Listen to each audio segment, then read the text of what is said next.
तो hey boys and girls, welcome back to YouTube channel. तो guys, आज का वीडियो बहुत ज़्यादा खास होने वाला है क्योंकि भाई ये कोई स्क्रिप्टेड लाइन नहीं है। जो मैं बोल रहा हूँ अपने आप से बोल रहा हूँ कि पहले ये चैनल को देखो। ये मेरा एक सब्सक्राइबर का चैनल है जिसने एक एनिमेशन को एक्सप्लेशन के ऊपर लेके गया था। ओके, एक्सप्लेशन बनाता था इसके ऊपर, पर कुछ दिन से ये वीडियो नहीं डाल रहा है। कम से कम 2 महीने हो चुके हैं इसने कोई वीडियो नहीं डाला। तो इसलिए मैंने भाई एक नया चैनल क्रिएट किया है जिसका नाम तुम लोगों ने देख लिया होगा। और ये चैनल पे बस ऐसे ही वीडियोस आएंगे। और भाई इस वीडियो को मोटिव है मेरे सब्सक्राइबर के ऊपर। भाई तुम वीडियो मत बना, पर मैं तेरे लिए ये वीडियो क्रिएट कर रहा हूँ, ठीक है ना। और इसलिए मैं ये वीडियो को बना रहा हूँ क्योंकि भाई देखो, उसको जाके सपोर्ट करो यार। कुछ वो नहीं बना रहा है, 2 महीने से वो वीडियो नहीं डाला है। और वो आई थिंक बहुत मेहनत भी किया था अपना सीरीज़ के ऊपर। तो उसको कुछ कुछ में अच्छा सपोर्ट मिला, पर कुछ कुछ में अच्छा सपोर्ट नहीं मिला। तो मैं ज़्यादा ना बकवास करते हुए वीडियो को स्टार्ट करूँगा। और तुम लोग को वीडियो अच्छा लगता है तो जाके इस चैनल को सब्सक्राइब कर देना। और तुम लोग मेरे दूसरे चैनल से यहाँ आ गए हो तो यार दिल से शुक्रिया कि तुम लोग मेरे दूसरे चैनल्स को भी सपोर्ट करो। तो चलो बिना कुछ देरी करते अपने एपिसोड के स्टार्ट में चलते हैं। ओके, तो बिना कुछ देरी करते तुम लोग चैनल को सब्सक्राइब कर दो, बेल आइकन को और प्रेस कर लो। और भाई तू पूरा वीडियो पूरा देखना, ये तेरे ही लिए ये वीडियो को क्रिएट किया है। और इतना दिन तक मैं कोई वीडियो में चैनल में नहीं डाल रहा था। ओके, थोड़ा बहुत ज़्यादा एडिटिंग लगा था इसमें, ठीक है। चलो तो बिना कुछ देरी करते वीडियो को स्टार्ट करते हैं अब। तो स्टोरी की स्टार्ट में हमें एक प्यारा सा सीन दिखाया जाता है। उसके बाद एक गांव का सीन हम लोग को दिखाया जाता है जिसके अंदर बहुत प्यारे प्यारे घर बने हुए रहते हैं। उसके बाद हमें पर ये एक सेक्ट है और इसका नाम टैंक सेट है। सेक्ट के बाहर एक लड़का बहुत ज़्यादा दौड़ते हुए हम लोग को दिखाया जा रहा था। कुछ एल्डर्स उसके पीछे कर रहे थे जो उसको पकड़ना चाहते थे। जब एल्डर्स ने उसके ऊपर हमला शुरू कर दिया, वो हमला से बहुत ज़्यादा आसानी से बच जा रहा था। वो एल्डर्स भी देख के बहुत ज़्यादा हैरान थे, ये लड़का है कौन। और हमें उसके बाद ये लड़का का नाम दिखाया जाता है, जो उसका नाम, तो उसके बाद वो लड़का का नाम हमें टैंगसेन बताया जाता है। टैंगसेन का आगे बहुत बड़ा एक खाई आ जाता है। उसके बाद अचानक टैंगसेन एक सिख लाइब्रेरी के अंदर चले जाता है। सिख लाइब्रेरी के अंदर उसने एक सीक्रेट टेक्निक सीख ली थी, ऐसा करना मना था। तो इसकी सज़ा में टैंगसेन को मौत की सज़ा दी जाने वाली थी। वहाँ टैंगसेन अपना उसूलों का पक्का था। उसे पता था कि इसकी सज़ा मौत है, इसलिए वो डिसाइड करता है सुसाइड का। उन्हें ये भी बताता है ये जो सीक्रेट टेक्निक है ये किन्हीं को नहीं बताया है, और ये सारे टेक्निक उसके कमरे में ही है। ऐसा ही कहते ही उस टेक्निक का जो सबसे खतरनाक वेपन रहता है सेक्ट के लीडर को समर्पित करता है, और वो अपने सारे कपड़े फाड़ देता है। इसलिए क्योंकि वो टैंक सेक्ट से जितना कुछ भी अपने पास लिया हुआ वो सब कुछ लौटाना चाहता था। फिर वो खुद खाई से नीचे कूद जाता है। तभी सेक्ट लीडर उसे मरने से भी बचाने का कोशिश करता है, पर अपना टैंगसेन अपना इसोलो का पक्का था। उसके बाद टैंगसेन खाई में गिर के अपने आप को मार डालता है। उसके बाद मरते हुए उसकी आत्मा अलग अलग क्रॉस करते हुए एक पैरेलल वर्ल्ड में चली जाती है। उसके बाद वो फिर से जन्म लेता है एक नए बच्चे के साथ, पर वहाँ भी उसका नाम टैंगसेन ही रखा जाता है। उसके अपने पिछले जन्म में सारी बातें और टेक्निक्स याद रहती है, जिस वजह से वो सारे टेक्निक्स को वो पहाड़ के ऊपर जाके ट्रेनिंग करता है। इस दुनिया के अंदर डोलो कॉन्टिनेंट है। इस दुनिया के अंदर हर कोई 6 साल के अपनी एबिलिटी एक्टिवेट करता है। इस एबिलिटी का नाम स्पिरिट सोल है। स्पिरिट सोल को एक्टिवेट करने के बाद लोगों के पास एक अलग अलग की स्किल्स आ जाती है।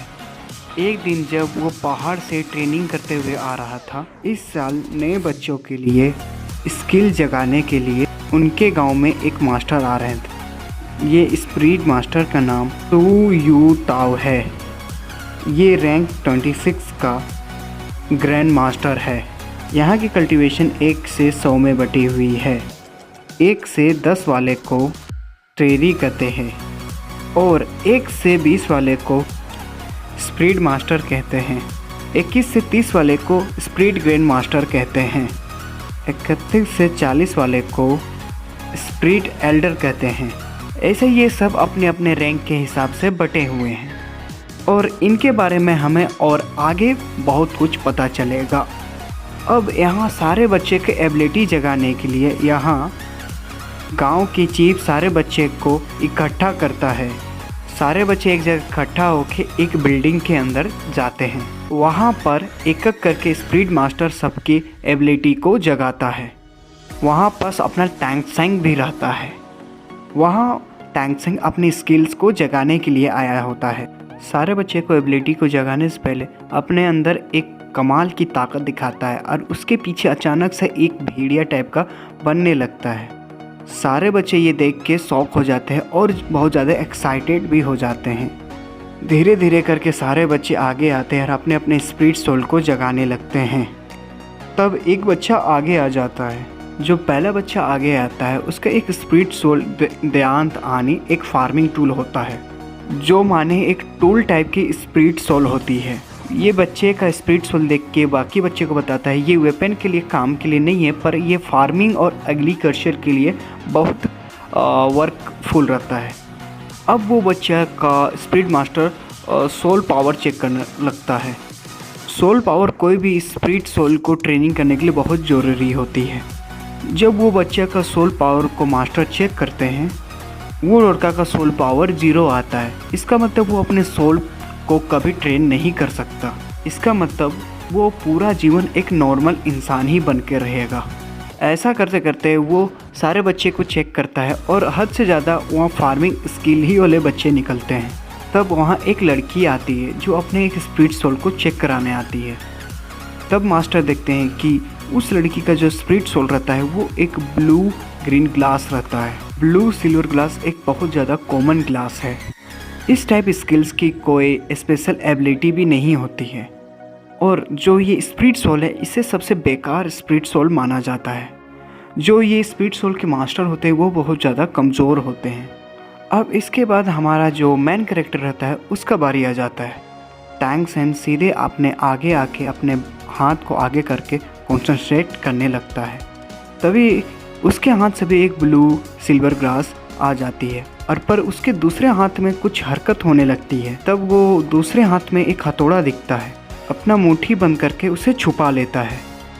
उसके बाद स्पीड मास्टर टैंक सैंग के सोल पावर को चेक करता है, पर मास्टर जब देखते हैं कि टैंक सैंग का जो सोल पावर है वो लेवल 10 में होता है, वो देख के बहुत ज़्यादा हैरान हो जाते हैं। ये जो बहुत ज़्यादा रेयर कंडीशन होती है। असल में जिन लोग की सोल पावर यानी लेवल 10 में या उससे ऊपर होती है, born with full soul power का दर्जा दिया जाता है और ऐसे लोग बहुत कम होते हैं। ऐसे लोग बहुत ज़्यादा ताकतवर बनते हैं और लाइफ में बहुत ज़्यादा आगे जाते हैं। उसके बाद स्पीड मास्टर उसे बताता है कि सोल मास्टर उसे बताता है कि अवेकन होने के बाद जो लेवल 10 रहता है वो बहुत ज़्यादा हाईएस्ट लेवल होता है सोल पावर के लिए। उसके बाद टैंक सैंग पूछता है क्या इसके आगे हम लोग नहीं जा सकते हैं? तो इसका मतलब टैंक सैंग के था क्या इससे आगे हम लोग ट्रेनिंग नहीं कर सकते?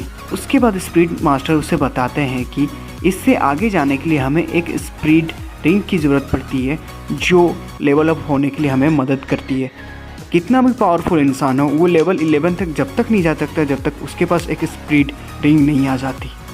टैंक सैंग उसके बाद मास्टर को पूछता है कि क्या आपके पास 2 स्पीड रिंग्स हैं?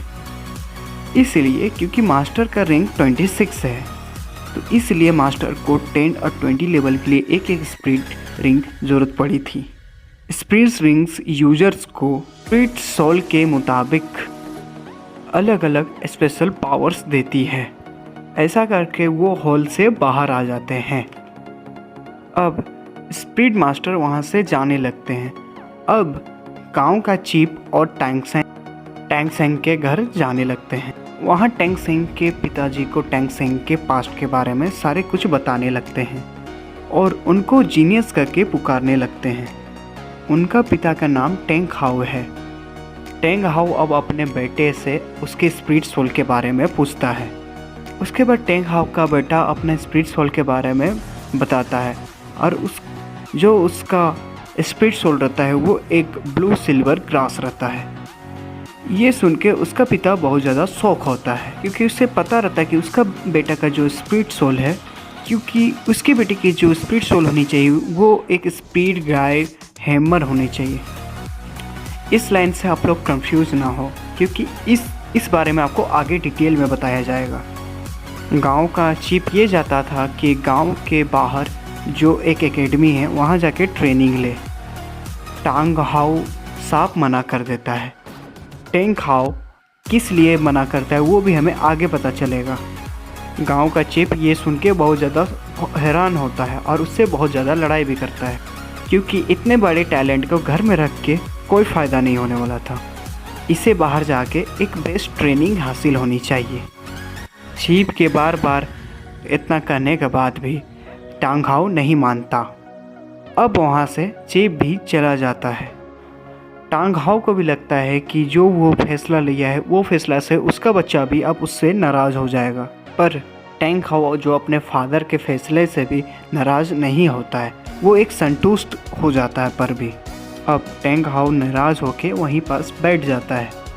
अब टांग हाउ नाराज़ होते हुए सारे स्पीड मास्टर को बेकार दिखाने लगता है। अब टैंग सेंग अपने बेटे से फिर से अपने एक स्पीड सोल को दिखाने के लिए कहता है। वो फिर से ब्लू सिल्वर ग्रास को दिखाने लगता है। ये देख के उसके पिताजी अचानक से उठ के फिर से निराश हो जाते हैं। तभी टैंग सेंग अपने दूसरे स्पीड सोल के बारे में बताता है। एक हैमर को बाहर निकालता है। ये देख के टांग हाउ को कुछ याद आने लगता है। कुछ साल पहले वो और उसकी वाइफ बच के भाग रहे थे। उसकी वाइफ अपने बच्चे और अपने पति को बचाने के लिए अपने आप को सेक्रीफाइस कर देती है। अब हमें यहाँ से पता चलता है कि जो उसकी वाइफ की स्पीड सोल रहती है वो भी ब्लू सिल्वर ग्रास रहती है। टांग हाउ ये देख के अपने बेटे डबल स्पीड सोल को देख के अपने बेटे को गले से लगा लेता है। उसके बाद उसके बोलता है कि अपने उल्टे हाथ के हैमर से अपने सीधे हाथ के ग्रास को हमेशा प्रोटेक्ट करना। उसके बाद टांग हाउ टांग सेंग को लोहार का काम सिखाने लगता है और उसके बाद उस काम के उसे अलग अलग टेक्निक सिखाता है। ये सारे हिडन टेक्निक्स के अपने पिछले जन्म के टेक्निक्स को मिला के वो एक अपने लिए एक हिडन वेपन बना लेता है। अगले दिन टांग हाउ अपने बेटे को शहर जाके ट्रेनिंग करने का इजाज़त दे देता है। तो हे गाइस, आज का वीडियो कैसा लगा प्लीज़ कमेंट बता देना, और ये सब्सक्राइबर का तुम लोग जाके यूट्यूब चैनल भी चेकआउट कर सकते हो। तो मैं सेकंड पार्ट जल्द लाने की कोशिश करूँगा। भाई इस वीडियो को बनाने में बहुत टाइम लगा तुम लोग को, जैसा बताऊँगा। चलो तब तक से मिलता हूँ नेक्स्ट वीडियो में। Take care and bye guys.